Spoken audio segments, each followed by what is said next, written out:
Assalamualaikum warahmatullahi wabarakatuh. Teman-temanku semuanya yang berbahagia, pada kesempatan kali ini saya akan bercerita tentang lanjutan daripada kisah Nabi Ismail alaihissalam. Bahwasanya setelah beberapa tahun Ibrahim meninggalkan anak dan istrinya di padang pasir yang tandus, ia pun merasa rindu. Setiap kali ia mengirim utusan melihat keadaan anak dan istrinya, dari para utusan itu ia dapat keterangan bahwa Hajar dan Ismail dalam keadaan baik-baik saja. Anak dan istrinya dianggap pemilik dan pemimpin di Mekah, karena istri dan anaknya itulah yang pertama kali menetap dan bertempat tinggal di sana. Istrinya setiap itu pula ia merasa lega. Ternyata dari para utusan itu ia dapat keterangan bahwa Hajar dan Ismail dalam keadaan baik-baik saja. Anak dan istrinya dianggap pemilik dan pemimpin di kota Mekah, karena istri dan anaknya itulah yang pertama kali menetap di tempat tinggal di sana, di kota Mekah itu. Demikianlah Ibrahim akhirnya tak dapat menahan kerinduannya yang selama ini terpendam. Ia berangkat ke Mekah dan bertemu dengan Hajar dan Ismail di padang Arafah. Anak dan istrinya sedang menggembalakan ternak yang cukup banyak. Ia merasa lega bercampur haru, ternyata kehidupan istri dan anaknya tidak kurang suatu apa. Tampaknya malah serba kecukupan. Dalam perjalanan pulang ke Mekah, ketiga anak manusia itu beristirahat di Muzdalifah karena kelelahan. Perjalanan antara Palestina dan Mekah bukanlah jarak yang dekat, maka ia tertidur saking lelahnya. Dalam tidurnya yang hanya sebentar itu ia mendapat wahyu melalui mimpi bahwa ia diperintah Allah supaya menyembelih Ismail. Ya Ismail harus dikorbankan sebagai bukti tunduk kepatuhnya Ibrahim kepada Tuhannya. Begitu terbangun ia berdebar-debar. Hujan kali ini benar-benar berat. Ia begitu menyayangi Ismail. Tapi Tuhan menghendaki anak yang sangat dicintainya untuk dijadikan korban. Betapa berat cobaan ini. Lama ia mendambakan anak sebagai penerus generasinya. Ismail adalah anaknya yang pertama. Sebelumnya dari perkawinannya dengan Sarah, ia belum dikaruniai anak walau usianya sudah sangat lanjut. Kini setelah mendapat anak itu harus dikorbankan. Agak ragu namun akhirnya ia menguatkan hati demi rasa cintanya yang lebih besar kepada Tuhan. Ia beritahukan mimpi itu kepada Ismail.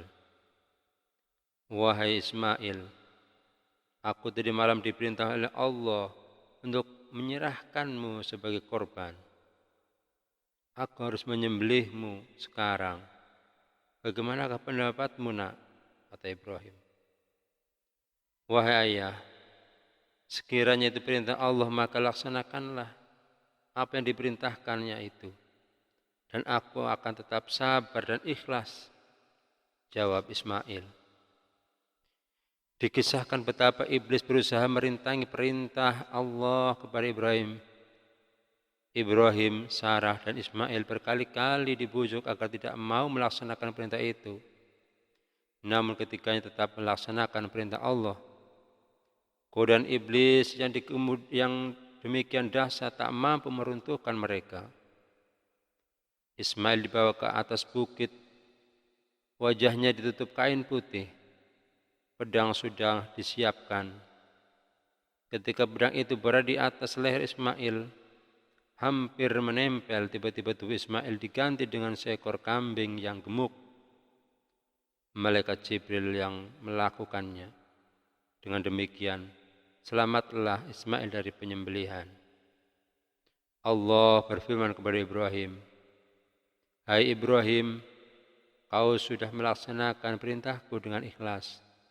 Dan sekarang sebagai gantinya aku berikan binatang ternak untuk disembelih. Ini adalah cobaan yang sangat besar bagimu." Peristiwa itu terjadi pada tanggal 10 Dzulhijjah di Mina. Hingga sekarang dirayakan umat Islam sebagai hari raya kurban. Umat Islam yang melaksanakan ibadah haji juga melakukan kurban di Mina sebagai penghormatan atas Nabi Ibrahim.